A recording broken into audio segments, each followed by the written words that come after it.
Hello, नमस्कार दोस्तों एक बार फिर से आपका मेरे YouTube चैनल पर स्वागत है। दोस्तों, मैं आज आपके लिए एक इम्पॉर्टेंट सब्जेक्ट स्टार्ट करने वाला हूं, जिसका नाम है BEE। BEE का मतलब होता है बेसिक ऑफ इलेक्ट्रिकल इंजीनियरिंग, यानी basic of electrical engineering. Electrical engineering का मतलब यह है कि जो भी बच्चे इलेक्ट्रिकल से डिप्लोमा कर रहे हैं और जो कि सेकंड सेमेस्टर में अभी जाने वाले हैं, BEE बोर्ड ने उनके लिए ऑनलाइन क्लासेस स्टार्ट करने की भी दिशा निर्देश सभी पॉलिटेक्निक कॉलेज को दिया है। तो उसी के तहत मैं आपके लिए ये सब्जेक्ट स्टार्ट कर रहा हूं, जो कि diploma electrical engineering second semester के बच्चे पढ़ते हैं। और इसके साथ साथ यह सब्जेक्ट उन बच्चों के लिए भी इम्पॉर्टेंट होता है जो इलेक्ट्रीशियन से ITI करते हैं। दोनों का सिलेबस लगभग कॉमन होता है, तो इसमें क्या क्या चीज़ें पढ़नी होती है और यह बुक आपके एग्ज़ाम की दृष्टिकोण से कैसे महत्वपूर्ण होती है, इसके बारे में आज हम इसका सिलेबस के बारे में थोड़ा चर्चा करेंगे। तो दोस्तों, यह जो बुक होती है बेसिक्स ऑफ इलेक्ट्रिकल इंजीनियरिंग, मैं आपको इसके बारे में थोड़ा सा बताना चाहूँगा। यह चूँकि बच्चों को फर्स्ट ईयर में इसलिए पढ़ाई जाती है, यानी जब पहले साल में बच्चे रहते हैं, उनका सेकेंड सेमेस्टर होता है, तब इनको ये बुक पढ़ाई जाती है और उनके लिए एक बेस का काम करती है। आगे जो भी उनको पढ़ाई इलेक्ट्रिकल इंजीनियरिंग से संबंधित करना है, उसके लिए यह बुक बहुत ज़रूरी है कि इस बुक को अच्छे से वे पढ़ें, क्योंकि आगे की जो भी चीज़ें उनको पढ़ने को मिलेगा, ये बेसिक से कुछ ना कुछ चीज़ें आपको उसमें से देखने को मिलेगा, क्योंकि ये पूरे 3 साल के लिए आपके लिए बेस का काम करेगी। अगर दोस्तों ये बुक अगर आप अच्छे से नहीं पढ़ेंगे तो ये मान के चलिए कि आगे की पढ़ाई आपको समझ में नहीं आएगी। इसलिए आपको बेसिक्स ऑफ इलेक्ट्रिकल इंजीनियरिंग ये बुक आपके लिए, यानी इलेक्ट्रिकल वाले बच्चों के लिए बहुत ही इम्पॉर्टेंट होती है। और उसके साथ साथ ये बुक पढ़ना इसलिए भी ज़रूरी है क्योंकि ये बुक एक एग्ज़ाम, किसी भी आप जो है कंपटीशन का एग्ज़ाम देंगे तो उसके लिए भी एक महत्वपूर्ण सब्जेक्ट होता है। तो दोस्तों, इसमें कौन कौन से चैप्टर आपको पढ़ना है, इसके बारे में हम लोग थोड़ा सा चर्चा करते हैं। तो सबसे पहले इसमें देखिए, इस बेसिक्स ऑफ इलेक्ट्रिकल इंजीनियरिंग जो बुक बच्चों को पढ़ना है, इसमें 8 सब्जेक्ट दिए गए हैं और जो कि बहुत ही इम्पॉर्टेंट होते हैं। सबसे पहला जो होता है विद्युत की मूल अवधारणा। विद्युत की मूल अवधारणा यह आपको पढ़ना है, यानी जो भी इलेक्ट्रिकल इंजीनियरिंग के बच्चे हैं या इलेक्ट्रीशियन से जो ITI कर रहे हैं, उनको विद्युत यानी जो हमारी करंट होती है, इसके पीछे का लॉजिक क्या होता है, करंट हम कैसे पैदा करते हैं, करंट से संबंधित कितने हमारे टर्मिनोलॉजी होते हैं, किस तरह के हम लोग शब्द यूज़ कर पाते हैं, ये सब सारी चीज़ें आपको विद्युत की मूलभूत अवधारणा में पढ़ने को मिलेगा। इसी में आपको रेजिस्टेंस क्या होता है, वोल्टेज क्या होती है, करंट क्या होती है, चार्ज क्या होता है, आपका जो है करंट डेंसिटी क्या होती है, और इसके साथ साथ जो है बहुत सारी चीज़ें आपको देखने को मिलेगा दोस्तों। तो इसमें हम लोग विद्युत की मूलभूत अवधारणा के साथ साथ विद्युत हमारी पैदा कैसे होती है और इसको एक स्थान से दूसरे स्थान तक हम लोग कैसे भेजते हैं, इन सभी चीज़ों के बारे में हम लोग सीखेंगे। तो ये चैप्टर आपके लिए इम्पॉर्टेंट होता है विद्युत का। इसके साथ साथ आपका जो है दूसरा चैप्टर है दिष्ट धारा परिपथ विश्लेषण, यानी दिष्ट धारा परिपथ विश्लेषण का मतलब DC सर्किट एनालिसिस। तो दोस्तों, DC सर्किट क्या होती है, इसके बारे में भी आपको पता होना चाहिए, क्योंकि यहाँ पर DC का मतलब होता है डायरेक्ट करंट। ये भी आपको पता होना चाहिए कि DC का मतलब होता है डायरेक्ट करंट। चूँकि आप अभी फर्स्ट ईयर में हैं, तो आपको प्रत्येक शब्द का मतलब ही समझ में आना चाहिए। आगे हम लोग जैसे ही चैप्टर को पढ़ेंगे, उसमें हर एक शब्द का अच्छे से मतलब समझेंगे। तो यहाँ पर DC का मतलब डायरेक्ट करंट, और डायरेक्ट करंट को हम लोग क्या कहते हैं, दिष्ट धारा कहते हैं। और सर्किट का मतलब होता है परिपथ।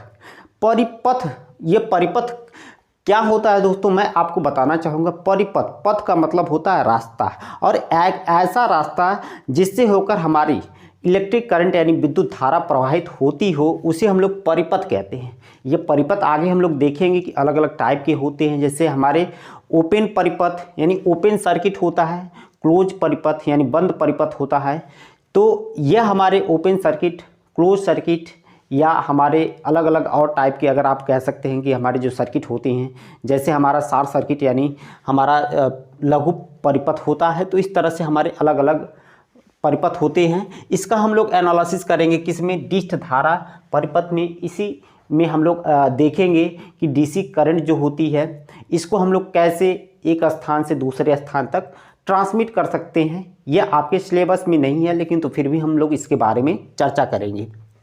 आगे आपको सेल और बैटरी दिया गया है दोस्तों।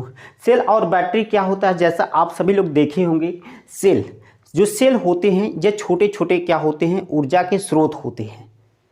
सेल जो होते हैं छोटे छोटे ऊर्जा के यानी एनर्जी के स्रोत होते हैं, और इन्हीं सेल को हम आपस में जोड़कर क्या बना लेते हैं, बैटरी बना लेते हैं। जैसे आपके घर पर जो है, आप देखे होंगे कि आपके घर पर बैटरीज लगाए गई हैं, इन्वर्टर लगाया गया है, तो उसमें जो हमारी बैटरी होती है वह छोटे छोटे सेल का क्या होता है, समूह होता है। इन्हीं सेल को हम लोग सीरीज में या पैरेलल में जोड़कर हम लोग क्या करते हैं, एक बैटरी बना लेते हैं, और इसके आउटपुट पर हमें एक अच्छा वोल्टेज प्राप्त होता है। तो सेल के बारे में आप जानते रहिए। जो सेल होते हैं ये क्या होते हैं, एक ऊर्जा के स्रोत होते हैं। जब तक इसमें ऊर्जा है तब तक हम लोग सेल को काम में ला सकते हैं, और जैसे ही इसमें ऊर्जा का लॉस हो गया, यानी इसमें ऊर्जा कोई नहीं बची है, तो सेल हमारे लिए फिर क्या हो जाता है, बेकार हो जाता है।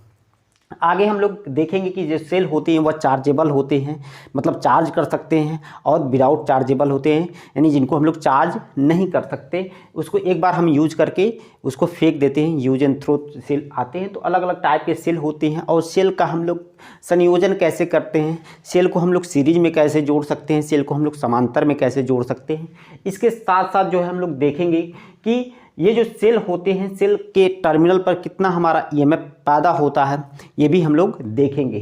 तो दोस्तों ये हमारे सेल और बैटरी का चैप्टर भी आपके एग्ज़ाम के दृष्टिकोण से इम्पॉर्टेंट होता है, और आपकी जानकारी के लिए भी इम्पॉर्टेंट होता है। अगला हमारा जो महत्वपूर्ण चैप्टर होता है वह संधारित्र, कैपेसिटर जिसको हम लोग कहते हैं।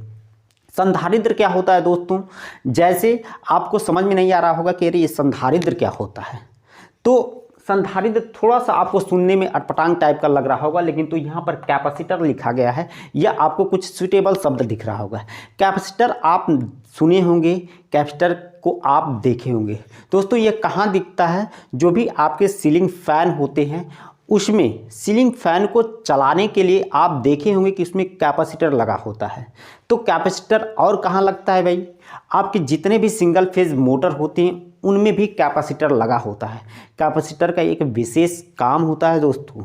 तो ये कैपेसिटर जब भी आप पढ़ेंगे तो कैपेसिटर यानी संधारित्र के बारे में आपको पता लग जाएगा कि संधारित्र क्या होता है। उसके साथ साथ इस कैपेसिटर का भी हम लोग यहाँ पर एनालिसिस करेंगे कि कैपेसिटर को हम लोग सीरीज में कैसे जोड़ते हैं, कैपेसिटर को हम लोग समांतर में कैसे जोड़ते हैं। तो दोस्तों हम लोग कैपेसिटर के बारे में देखेंगे। कैपेसिटर का जो काम होता है, सबसे पहला काम यह होता है कि यह किसी भी चीज़ को स्टार्टिंग करने में मदद करता है। किसी भी चीज़ का मतलब यह है कि जैसे आपका फ़ैन है तो फ़ैन में आप देखे होंगे कैपेसिटर लगा होता है। कैपेसिटर के द्वारा हमें उस फैन को घुमाने में या रोटेट करने में यह क्या करता है, मदद करता है। जैसे आपकी सिंगल फेज मोटर है तो उसमें मोटर को घुमाने या स्टार्ट करने में हमारा क्या होता है, कैपेसिटर मदद करता है। इन्हीं के नाम पर हमारे मोटर का नाम भी पड़ जाता है, जैसे capacitor start motor, capacitor start, capacitor run motor.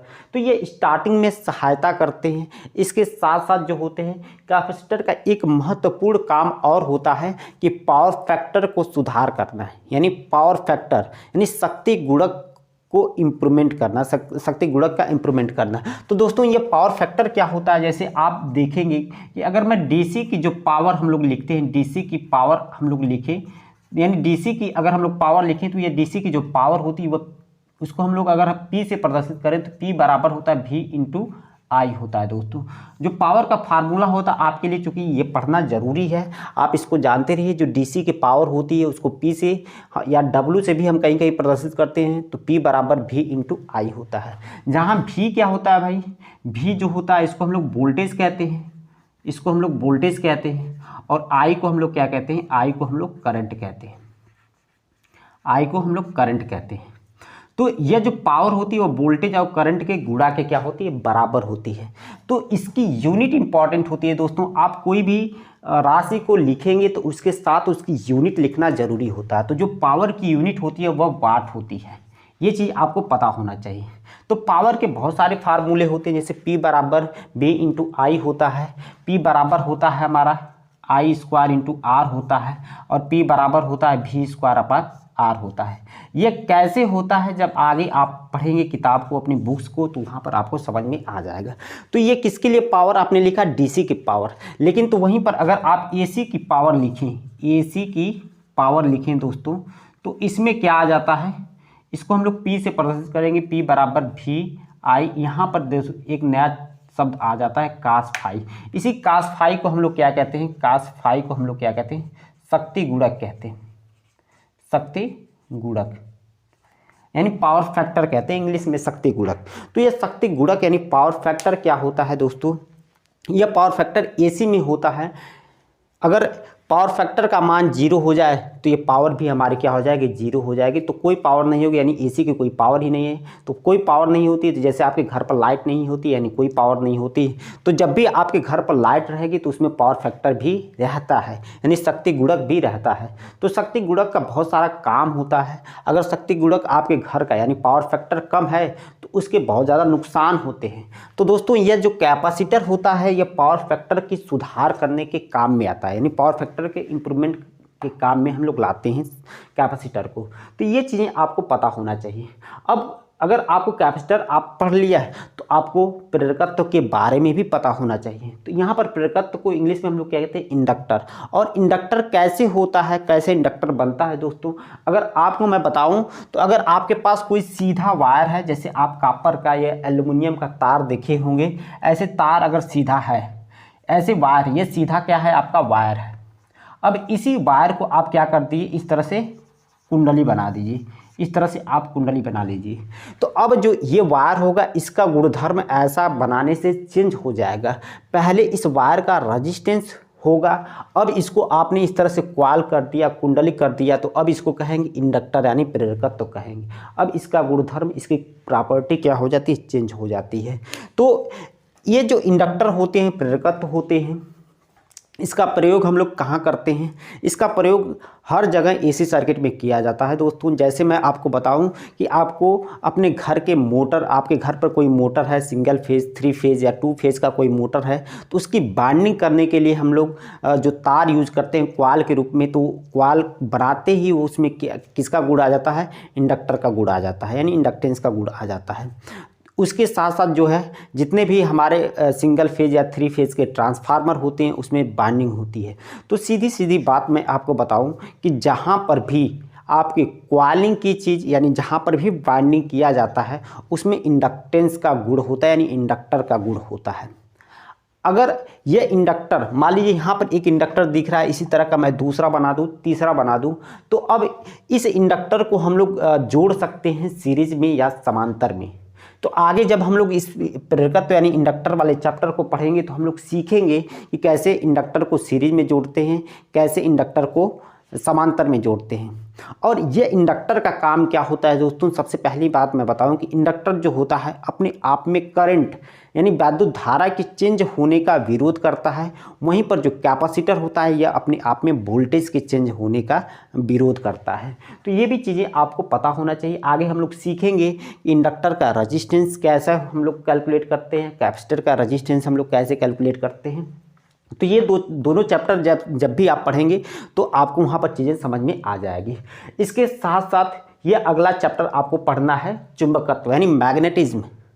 तो दोस्तों यह मैग्नेटिज्म आपको क्या होता है और आपको क्यों पढ़ना ज़रूरी है, आपके सिलेबस में क्यों दिया गया है, इसके लिए मैं थोड़ी सी जानकारी आपको देना चाहूँगा। दोस्तों आपने कभी देखा होगा कि आपके घर पर कोई मोटर है या आपके घर पर सीलिंग फैन है, तो उसमें कभी आपने सोचा होगा कि मोटर को क्या कोई घुमा रहा है, कोई घुमाने वाला उसके अंदर बैठा है। क्या अगर हमारा सीलिंग फैन घूमता है तो क्या उसके अंदर कोई घुमाने वाला बैठा है? नहीं दोस्तों, कोई उसके अंदर घुमाने वाला कोई भी व्यक्ति नहीं बैठा है। यह कैसे घूमता है, यह सभी काम जो होते हैं चुंबकत्व यानी मैग्नेटिज्म के कारण होता है। जितने भी हमारी वैद्युत मशीनें होती हैं वो मैग्नेटिक इफेक्ट पर काम करती हैं, चुंबकीय प्रभाव पर काम करती हैं। तो दोस्तों जैसे अगर आप मोटर की बात करें, आपके पास कोई भी मोटर हो तो मोटर के बारे में सामान्य रूप से एक बात कही जाती है कि जो भी हमारे मोटर होते हैं वह इलेक्ट्रिकल एनर्जी को मैकेनिकल एनर्जी में बदलते हैं, यानी वैद्युत ऊर्जा को वह क्या करते हैं, यांत्रिकी ऊर्जा में बदलते हैं। ये सिंपल सी एक मोटर के बारे में हम लोग बताते हैं उसकी परिभाषा के रूप में। जो मोटर होता है वह इलेक्ट्रिकल एनर्जी को मैकेनिकल एनर्जी में बदलता है। वहीं पर अगर हम लोग जनरेटर की बात करें तो यह मैकेनिकल एनर्जी को इलेक्ट्रिकल एनर्जी में बदलता है। तो दोस्तों चाहे मोटर हो, चाहे जनरेटर हो, चाहे किसी भी प्रकार की मशीन हो, उसमें जो ऊर्जा का ट्रांसफॉर्मेशन होता है, ऊर्जा का रूपांतरण होता है, वह डायरेक्ट इलेक्ट्रिकल से मैकेनिकल में नहीं या मैकेनिकल से डायरेक्ट इलेक्ट्रिकल में नहीं होता है। वह सबसे पहले किस में कन्वर्ट होता है, मैग्नेटिक एनर्जी में, यानी चुंबकीय ऊर्जा में आपका जो भी एनर्जी होती है वह कन्वर्ट होती है। उसके बाद जो है ऊर्जा का रूपांतरण होता है। तो ये जो ऊर्जा का रूपांतरण होता है यह चुंबकत्व के गुण के कारण होता है। तो दोस्तों आप जैसे डिप्लोमा में आए हैं या आप ITI कर रहे हैं तो इसमें आपको चुंबकत्व के बारे में थोड़ी बहुत जानकारी होगी कि जो भी चुंबक होते हैं उसके अंदर पोल होता है, एक नॉर्थ पोल होता है और दूसरा साउथ पोल होते हैं, और इसी पोल की वजह से चुंबक पर फोर्स लगता है। यानी आपको पता होगा कि चुंबक के जो गुणधर्म होते हैं, जो प्रॉपर्टी होते हैं, जो सेम पोल होते हैं, जैसे अगर हम लोग बात करें कि नॉर्थ पोल या साउथ पोल, इन दोनों में क्या होते हैं, सेम पोल में रिपल्सन का फोर्स लगता है, यानी प्रतिकर्षण का फोर्स लगता है। और अपोजिट पोल हैं जैसे नॉर्थ है या साउथ है तो इसमें अट्रैक्शन का फोर्स लगता है, यानी आकर्षण बल लगता है। इसी बल की वजह से कोई भी मोटर हमारे घूम पाती है, पंखा हमारा घूम पाता है। तो ये जो होता है मैग्नेटिज्म वाला चैप्टर आपको पढ़ना तो अति आवश्यक है, आगे जो भी चीज़ें पढ़ना है, क्योंकि जब आप सेकेंड ईयर में जाएंगे तो उसमें आपको इलेक्ट्रिकल मशीन का एक बुक आपको पढ़ने को मिलेगी। उसके लिए चुंबकत्व का चैप्टर और जो है इंडक्टर वाला चैप्टर, बाकी जितने भी चैप्टर हैं वो सभी सहायता करते हैं, लेकिन तो मैग्नेटिज्म का चैप्टर तो आना ही चाहिए, इसलिए ये आपके सिलेबस में है। तो आप सेकेंड ईयर में जाएंगे तो आपको मैग्नेटिज्म पढ़ना है। उसी तरह से आप थर्ड ईयर में जाएंगे, आप सेकेंड ईयर में जाएंगे, आप सेकेंड ईयर में जाएंगे तो आपको मशीन फर्स्ट पढ़ना है। आप थर्ड ईयर में जाएंगे तो आपको मशीन सेकंड पढ़ना है।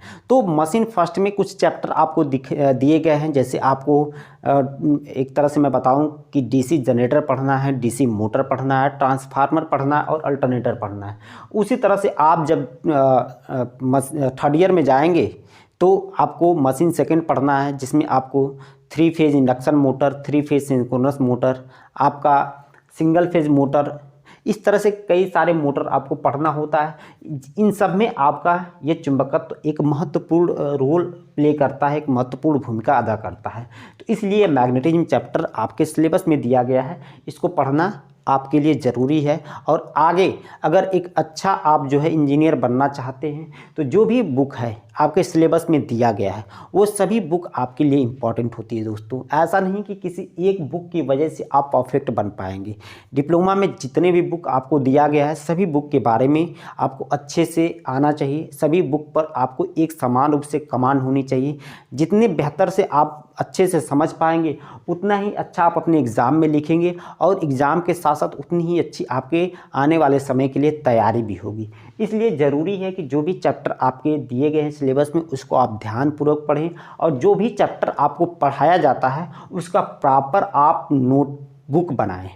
प्रॉपर आप जो है नोटबुक में जितनी भी चीज़ें बताए जा रही हैं उसको मेंशन करें। अगर ऐसा नहीं करेंगे तो आप मान के चलिए कि आपकी तैयारी कतई नहीं होने वाली। आप एक अच्छे वे में आप जो है BEE को ख़त्म नहीं कर सकते, क्योंकि पढ़ना और लिखना दोनों ही एक पढ़ाई का एक अहम पार्ट होते हैं। एक सिक्के के दो पहलू होते हैं। अगर कोई एक आप काम करेंगे तो दूसरे में परफेक्ट नहीं बन पाएंगे। क्योंकि पढ़ने के साथ साथ लिखना भी ज़रूरी होता है। तो जो भी वीडियो लेक्चर आपको मिलेंगे इसका आप प्रॉपर नोट बनाइएगा और नोट को भी रिवीजन करना है। आप जो है अपने नोट को प्रॉपर रिवीजन करिए और आप देखेंगे कि आप एक दिन जो है आज की डेट में अगर आपको कुछ नहीं आ रहा है, बेसिक इलेक्ट्रिकल इंजीनियरिंग पढ़ना स्टार्ट कर रहे हैं, तो एक दिन इस सब्जेक्ट में आपको महारत भी हासिल होगी दोस्तों। तो इसलिए चैप्टर आपको और पूरे चैप्टर को पढ़ना है। तो दोस्तों आगे हम लोग एक इम्पॉर्टेंट चैप्टर प्रत्यावर्ती धारा के मूल सिद्धांत यानी एसी फंडामेंटल। एसी का मतलब होता है अल्टरनेटिंग करंट। एसी यहाँ पर जो लिखी गई है, एसी का मतलब होता है अल्टरनेटिंग करंट, और यहाँ पर डीसी लिखी गई थी, डीसी का मतलब होता है डायरेक्ट करंट। और डायरेक्ट करंट को हम लोग हिंदी में कहते हैं, यहाँ पर डिस्ट धारा यहाँ पर लिखा गया है, यहाँ पर भी डीसी लिखा गया है। डीसी का मतलब होता है डायरेक्ट करंट। आप यहाँ पर लिख सकते हैं डीसी का मतलब, सॉरी ये पहले एसी आप लिख लीजिए, पहले डीसी लिख लीजिए। डीसी, डीसी को हम लोग क्या कहते हैं, डायरेक्ट करंट। ये डीसी की फुल फॉर्म होती है, आपको पता होना चाहिए। हिंदी में इसको कहते हैं डिस्ट धारा, डिस्ट धारा। वहीं पर एसी को हम लोग कहते हैं alternating current, alternating current. Hindi में इसको कहते हैं प्रत्यावर्ती धारा, प्रत्यावर्ती धारा। यहाँ पर आपको लिखा गया प्रत्यावर्ती धारा। तो दोस्तों यह डायरेक्ट करंट यानी डीसी और एसी भी आपको पढ़ना है अच्छे से कि डीसी क्या होती है और एसी क्या होती है, यानी डीसी करंट क्या होती है, एसी करंट क्या होती है, इन दोनों में अंतर क्या होता है। आप अभी तक देखे होंगे कि बैटरी के द्वारा हम लोग डीसी प्राप्त करते हैं, लेकिन तो इसके बारे में मैं आपको एक जानकारी दे दूँ कि जो डीसी करंट होती है उसमें फ्रीक्वेंसी नहीं होती है दोस्तों, इसकी फ्रीक्वेंसी क्या होती है, जीरो होती है। तो डीसी करंट की फ्रीक्वेंसी जीरो होती है, वहीं पर हमारी एसी जो करंट होती है इसकी जो फ्रीक्वेंसी सामान्य रूप से भारत में 50 हर्ट्ज होती है। बाकी इस फ्रीक्वेंसी को आप कम या ज़्यादा कर सकते हैं अपनी ज़रूरत के हिसाब से, लेकिन तो भारत की जो स्टैंडर्ड फ्रीक्वेंसी होती है वह कितना होती है, 50 हर्ट्ज होती है। आगे जब हम लोग पढ़ेंगे सिलेबस तो उसमें और अच्छे से देखेंगे। तो डीसी का मतलब डायरेक्ट करंट और एसी का मतलब अल्टरनेटिंग करंट। अल्टरनेटिंग करंट यानी इसको हम लोग कहते हैं प्रत्यावर्ती धारा। तो इसको इंग्लिश में अगर आप देखेंगे अल्टरनेटिंग, अल्टरनेट का मतलब क्या होता है दोस्तों, दो चेंज होती है, यानी ऐसी करंट जिसका मान जो होता है चेंज होता है, और किसके सापेक्ष में, समय के सापेक्ष में। यानी प्रत्यावर्ती धारा हम लोग किसे कहते हैं, ऐसी धारा जिसका मान समय के साथ साथ जो है परिवर्तित हो, यानी चेंज होने वाला हो, उसको हम लोग प्रत्यावर्ती धारा कहते हैं। और इसी प्रत्यावर्ती धारा के जो हम लोग हमारे सिद्धांत है, मूल सिद्धांत है, इसको हमको पढ़ना है। तो इस प्रत्यावर्ती धारा में हम लोग देखेंगे कि इसकी आरएमएस वैल्यू हम लोग कैसे कैलकुलेट करते हैं, इसकी मैक्सिमम वैल्यू कैसे कैलकुलेट करते हैं, प्रत्यावर्ती धारा में फॉर्म फैक्टर क्या होता है, पीक फैक्टर क्या होता है।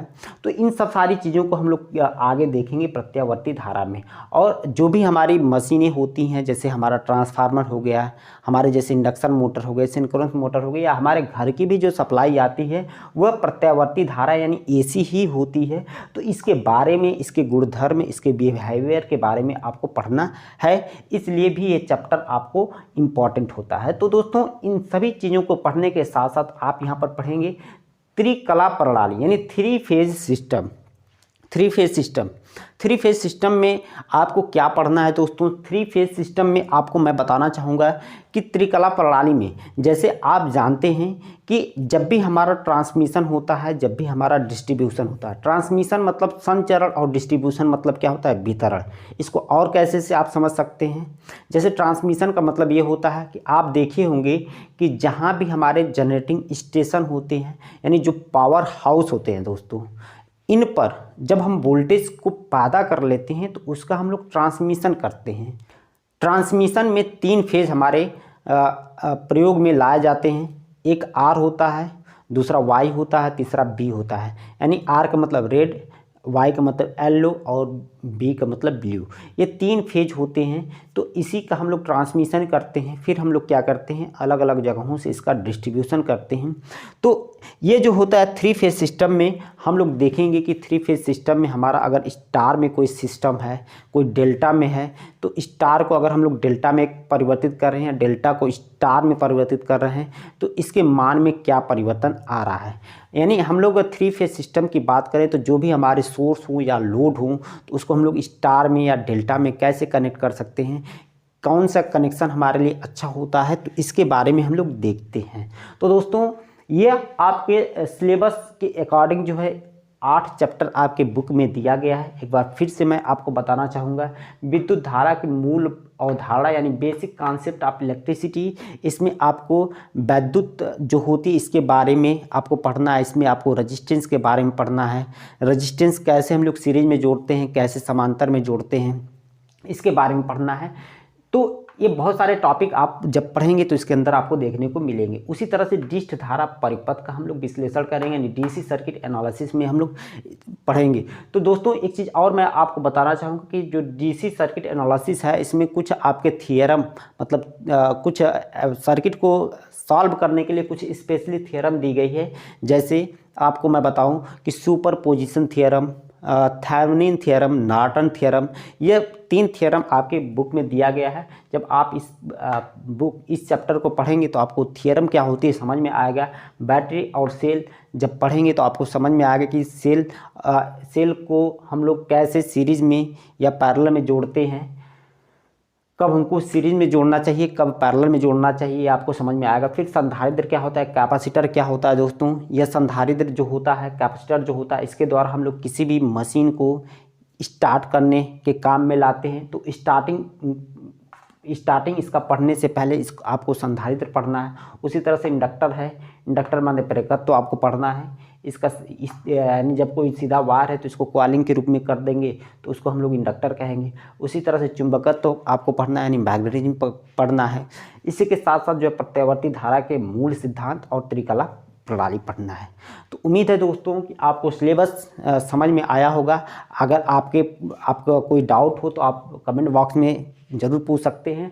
बाकी अब आपको डेली एक क्लास आपको जो है BEE की आपको मिलती रहेगी। हम लोग चैप्टर वाइज एक चैप्टर करके इस पूरे टॉपिक को कंप्लीट करेंगे और एग्ज़ाम के पहले तक ये पूरा आपका टॉपिक, पूरा चैप्टर आपका कंप्लीट हो जाएगा। तो ये जो लेक्चर होगा यह diploma electrical engineering second semester, साथ ही साथ जो भी ITI वाले बच्चे हैं जो कि इलेक्ट्रीशियन से ITI कर रहे हैं, सेम सब्जेक्ट यानी सेम सिलेबस उनके भी टॉपिक में दिया गया है, तो उनके लिए भी इम्पॉर्टेंट है। तो वीडियो देखने के लिए दोस्तों आपका बहुत बहुत धन्यवाद। मिलेंगे अगली क्लास में।